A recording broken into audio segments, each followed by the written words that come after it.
मैं एक बेनती करना चाहना मान साहब को तो मंत्री द्वारा भी जिन्हें भी आने वाली विधान सभा के कैंਡੀਡੇਟ खड़े होंगे सब तो पहला तो उन्होंने जिन्ना वेद है उन्होंने कितनी दौड़ सी कितनी होंगे है बट उस तो बाद उन्होंने कितना होया या की होया हरेक साल की मॉनिटरिंग उन्होंने होवे ताकि लोगों को पता जो बंदा चुन के भेजा सीगा वो आ काम किया सी इन्नी तो पहला दौड़ सी हुण इन्नी है ताकि बाई चांस कुछ करता है कोई प्रॉब्लम ज़्यादा दौड़ इकट्ठी करने की कोशिश करता बाद जो पावर चाहते होता मैं MLA बन गया तो जनता उन्हें बाद रिजेक्ट कर सकती देखो जो एक गल चली सी कल रीकाल का जो सिस्टम है मैं तो ਉਹਦੇ ਲਈ हम यार ਨੂੰ वापस बनाओ जो नहीं काम करता साडे ਜਿਹੜੇ MP ने 5 साल ਉੱਥੇ ਸੁੱਚੇ ਮੂੰਹ ਹੀ ਮੁੜੇ ਹੁੰਦੇ ਨੇ ਜਿੱਥੇ ਬੋਲ ਨਹੀਂ ਸਕਦੇ ਸੁੱਚੇ ਮੂੰਹ ਸਾਡੇ ਬਹੁਤ ਸਾਰੇ ਮੁੜੇ ਹੁੰਦੇ ਨੇ ਕੋਈ ਲੈਂਗੁਏਜ ਦੀ ਪ੍ਰੋਬਲਮ ਹੈ ਉਹ ਤਾਂ ਬੋਲੇ ਜਾਂ ਹਿੰਦੀ ਬੋਲੀ ਜਾਵੇ ਜਾਂ ਇੰਗਲਿਸ਼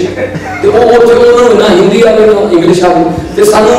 ਇਹੋ ਜਿਹੇ ਲੀਡਰ ਦੀ ਕੀ ਲੋੜ ਹੈ ਫਿਰ ਜਿਹੜੇ ਉੱਥੇ ਸੌ ਕੇ ਜਾਂ ਹਾਜ਼ਰੀ ਲਿਸਟ ਭਰ ਕੇ ਹਾਜ਼ਰੀ ਮੁੜ ਕੇ ਆਉਂਦੇ ਨੇ ਅਸੀਂ ਰੀਕਾਲ ਦੇ ਵੀ ਹਾਮੀ ਹਾਂ ਜੇ ਕਿਤੇ ਇਹ ਕਿਉਂਕਿ ਸਾਡਾ ਸੂਬਾਈ ਮਸਲਾ ਨਹੀਂ ਇਹ ਕੌਮੀ ਮਸਲਾ ਇਹਦੇ ਵਾਸਤੇ ਇਲੈਕਸ਼ਨ ਕਮਿਸ਼ਨ ਹੀ ਇਹ ਸੋਧਾ ਕਰ ਸਕਦਾ ਤੇ ਜਿਸ ਤਰ੍ਹਾਂ ਤੁਸੀਂ ਕਿਹਾ ਜੀ ਅੰਨਾ ਹਜ਼ਾਰੇ ਜੀ ਦੀ ਮੁਹਿੰਮ ਜਿਹੜੀ ਹੈ ਅਸੀਂ ਉਹ ਦੁਆ ਕਰਦੇ ਹਾਂ ਕਾਮਯਾਬ ਹੋ ਜਾਏ ਸਾਡੀ ਵੀ ਸਪੋਰਟ ਹੈ ਨਾਲ ਜੇ ਜਨ ਲੋਕਪਾਲ ਬਿੱਲ ਪਾਸ ਹੋ ਦੋ ਬਿੱਲ ਨੇ ਇੱਕ ਲੋਕਪਾਲ ਹੈ ਇੱਕ ਜਨ ਲੋਕਪਾਲ ਬਿੱਲ ਪਾਸ ਹੋ ਗਿਆ ਤਾਂ ਮੇਰੇ ਖਿਆਲ ਚ ਆ ਚੀਜ਼ਾਂ बिल्कुल है दुध का दुध पानी का पानी होगा क्लीयर होगा सो इस करके असी ਤੁਹਾਡੇ ਜਿਹੜੇ ਸੁਝਾਅ ਨੇ ਇਹ ਇਹਨਾਂ ਦੇ ਆਲਰੇਡੀ ਅਸੀਂ ਗੌਰ ਕੀਤੀ ਹੋਈ ਹੈ ਕਿ ਜਿਹੜਾ ਆ ਗਿਆ ਇਹਦਾ ਮਤਲਬ ਇਹ ਨਹੀਂ ਹੈਗਾ